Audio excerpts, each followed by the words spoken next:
Aujourd'hui, une nouvelle invitée, Clémentine Barzin, bonjour. Bonjour Olivier. Vous êtes députée bruxelloise pour le mouvement réformateur, également membre de la commission économique. On va tenter aujourd'hui de parler justement de l'impact économique du Covid sur tout le tissu bruxellois, de voir réellement pendant un an comment le secteur a vécu cette crise, mais aussi comment il va se relever. Mais avant ça, le Covid Safe Ticket, vous êtes pour ou contre ? Le Covid Safe Ticket, en fait, c'est un pansement qui vient se poser sur l'échec de la vaccination par le gouvernement bruxellois, PS Écolo Défi, singulièrement pendant l'été. Je rappelle que les pourcentages sont vraiment édifiants et malheureusement font peur. 50% de vaccinés en région bruxelloise contre 70 en Wallonie et 80 en Flandre. Alors aujourd'hui, c'est présenté, voilà, c'est un dernier recours, le Covid Safe Ticket, et donc tout le monde va devoir s'y résigner. Les bourgmestres vont devoir l'appliquer, les citoyens vont devoir vivre avec et montrer leur QR code, et puis les commerçants vont devoir l'appliquer. Ça, c'est la réalité aujourd'hui, mais ce qu'il faut absolument souligner, c'est la nécessité d'accélérer radicalement la vaccination à Bruxelles. Mais est-ce que vous n'avez pas l'impression que le débat finalement sur la vaccination est dépassé ? Est-ce que tous ceux qui voulaient se faire vacciner ne se sont pas déjà fait vacciner ? Et aujourd'hui, finalement, plus personne n'a d'intérêt à se faire vacciner. Pour tout le monde, c'est déjà fait. Mais on pense vraiment qu'il y a un défaut en termes de conviction de la part du gouvernement bruxellois en matière de vaccination. En fait, les populations dont on sentait qu'il y avait un plafond en termes de sensibilisation, elles sont connues déjà depuis le mois de mai. Alors, qu'a fait le gouvernement, par exemple, par rapport à certaines poches de population dans certains quartiers, par rapport à la jeunesse, aux adolescents, aux gens jusqu'à 35 ans ? Il arrive aussi aujourd'hui qu'on l'observe, les gens de plus de 65 ans ne sont pas totalement vaccinés alors qu'ils sont plus fragiles. 80% seulement des plus de 65 ans sont vaccinés. Alors ça, c'était connu. Alors pourquoi n'a-t-on pas fait ça plus tôt ? Aujourd'hui, il faut absolument intensifier la vaccination parce que le virus circule toujours, notamment le variant Delta, et la vaccination reste une des solutions les meilleures aujourd'hui pour contrer cette pandémie et qui, malheureusement, aujourd'hui, revient à Bruxelles. Tout ce qu'il faut faire aussi aujourd'hui, c'est éviter un lockdown et des fermetures comme on les a connues par le passé depuis maintenant 18 mois. Oui, les chiffres de Cienzano ce matin disent qu'il y a justement une augmentation des contaminations de 6% malgré la baisse dans les hôpitaux. Les mots sont assez durs envers le gouvernement bruxellois. Est-ce que vous allez demander encore de tirer le bilan de la gestion de la crise au gouvernement bruxellois ? Est-ce que vous allez demander une nouvelle commission d'enquête finalement pour voir comment, après la première vague, ça a été géré au niveau bruxellois ? Ou est-ce qu'on se dit, voilà, on va rapidement regarder vers l'avenir et on oublie le passé ? Il y a deux choses. D'abord, le maire est un parti de responsabilité. Donc, ce qui est important aujourd'hui, c'est vraiment de maximaliser la question de la vaccination. Et donc, Rudy Vervoort a dit qu'il allait faire du porte-à-porte. S'il n'y va pas, moi je dis le maire peut tout à fait aussi prendre son bâton de pèlerin et y aller. Après, il y a une question de responsabilité. Le gouvernement pratique, et c'est Alexa Bertrand qui l'a dit, la politique de l'excuse. Aujourd'hui, ce n'est pas la faute à pas de chance, ce n'est pas la faute d'un pangolin ou d'une chauve-souris. Les autres régions qui ne sont pas très loin de la région bruxelloise ont des taux bien meilleurs. Alors pourquoi ça n'a pas fonctionné ? Eh bien, le gouvernement bruxellois est en défaut, et notamment par rapport à la politique pendant l'été. On aurait dû développer une approche beaucoup plus locale. On aurait dû aller vers les populations où il y avait ce problème d'adhésion pour convaincre. Aujourd'hui, ça n'a pas été fait. Il y a un retard. Mais la vaccination reste une des solutions les plus importantes. Il faut absolument miser sur ceci. Au niveau de l'économie bruxelloise, je rappelle que vous êtes membre de la commission économie au niveau du Parlement bruxellois.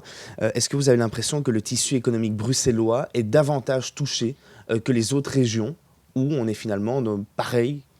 La région bruxelloise a des spécificités. C'est d'abord une capitale vers laquelle convergent beaucoup de travailleurs. Le télétravail a eu un impact très important, notamment pour les quartiers d'affaires. Et puis, le tourisme a aussi eu un impact extrêmement fort. Je rappelle que pour juillet et août, le taux d'occupation des hôtels en région Bruxelles-Capitale, et principalement dans le centre, est de 25 à 30% au lieu de 75%.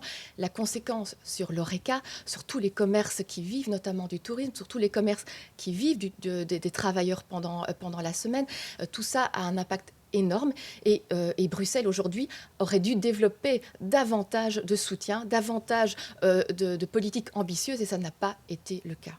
Est-ce que vous avez l'impression que les commerces, les PME, etc. ont été assez aidés à Bruxelles pendant la crise Covid, ces derniers mois par exemple ?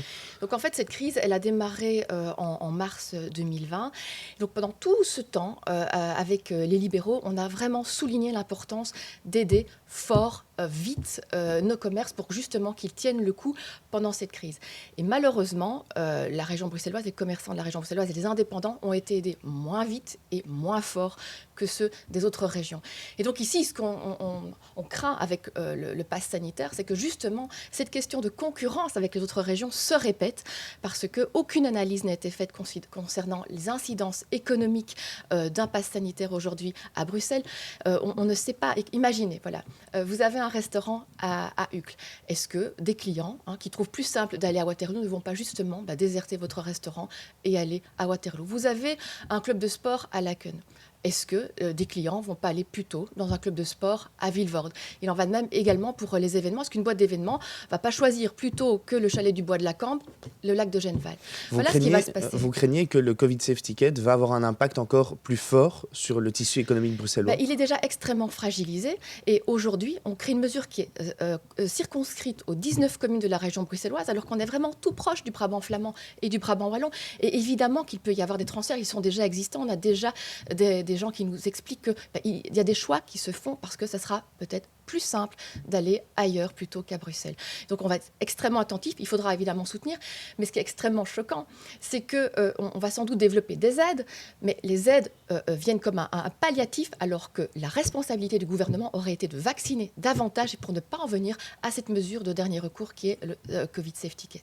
Vous parlez beaucoup d'anticipation. Comment est-ce qu'on peut anticiper l'après-crise? Comment est-ce qu'on peut aider finalement l'ORECA, les PME, les petites entreprises à se relever après cette crise, après ces nouvelles vagues, après le Covid? Il faut un plan de relance digne de ce nom, avec une vraie volonté, avec des soutiens et avec un projet aussi pour Bruxelles et son économie.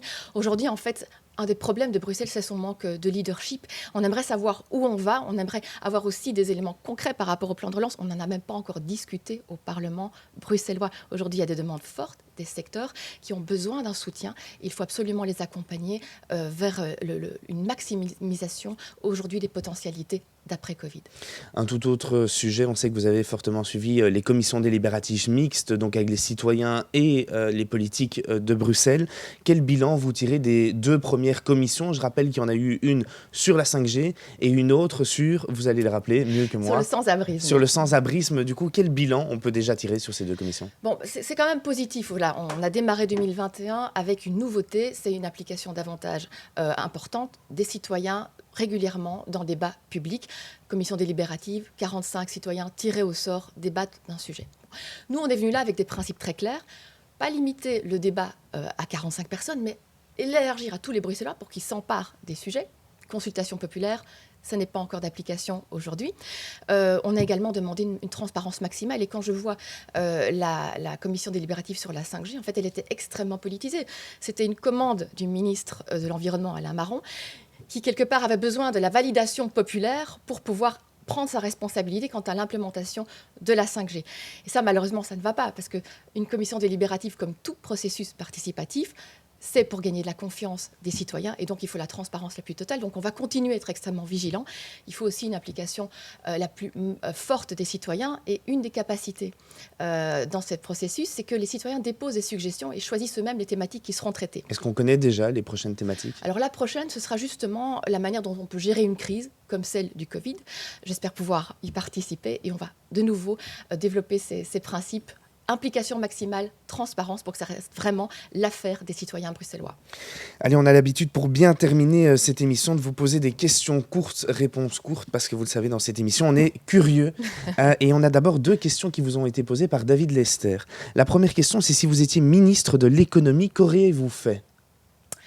Eh bien, j'aurais d'abord écouté énormément les différents secteurs qui ont été impactés, et j'aurais pris des décisions très rapides et fortes pour aider et permettre tout de suite une relance de l'après-Covid. Ça n'a pas été le cas, malheureusement, en région bruxelloise, et c'est vraiment là-dessus, quand on voit la Flandre, la manière dont tout de suite un tissu a été fait, dont les réponses ont été rapidement appliquées, on voit une différence malheureusement sensible avec la région bruxelloise. Une deuxième question de David Lester qui vous demande quand est-ce que vous allez manger un bout? Alors c'est juste après, voilà. Voilà, J'ai juste pris le café. j'ai juste fait passer le message. Revoir la majorité sexuelle, c'est le débat du moment au niveau fédéral. Bonne ou mauvaise chose? Mais je trouve qu'il est important que des débats aujourd'hui se posent, notamment celle du consentement. Donc moi, je suis extrêmement attentive à ça. On a beaucoup parlé notamment de l'inceste et des questions doivent aujourd'hui être appréhendées. Mardi prochain, c'est Alain Van der Elst, chef de file du MR à Evere, qui sera à votre place. Est-ce que vous avez déjà une question pour lui? D'abord, bonjour à Alain, que j'apprécie beaucoup. Et j'ai envie de lui demander justement, lui, qui connaît particulièrement le tissu économique et indépendant du nord de Bruxelles, et bien ce qu'il pense de la situation aujourd'hui, quelles sont les attentes des gens qu'il rencontre et qu'il connaît particulièrement. Clémentine Barzin, merci d'avoir été avec nous ce matin. Je rappelle que vous êtes députée bruxelloise et membre de la commission économique. Quant à nous, on se retrouvera ce jeudi matin, 8h05, même endroit, même heure, pour un nouvel invité de la société civile. Et puis mardi prochain, vous le savez déjà, Alain Van der Elst sera avec nous. À très vite, bonne journée.